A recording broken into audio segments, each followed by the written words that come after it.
చెప్పండమ్మా, ఎలాంటి డ్రెస్ కావాలి? Party wear or dinner wear? పండక్కేసుకునేది ఏదైనా. పండగకి వేసుకునేలా చూపించు.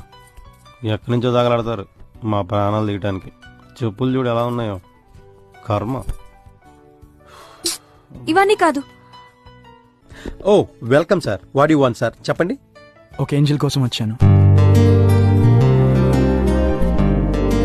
మీ షాప్లో ఉన్న కాస్ట్లీయెస్ట్ డ్రెస్ నాకు కావాలి. ఎలా ఉంది తను? ఏం జిల్లా ఉంది సార్? ఏ జిల్లా ఇది? ఏం జిల్లా ఉందన్నో? చిన్న ఫాల్ట్ ఉంది, కనిపించట్లేదా? ఆ, ఆ, హలో, ఆమె చెప్పులు. ఆ? అది నీ రేంజ్, మర్చిపోవద్దు. Okay sir.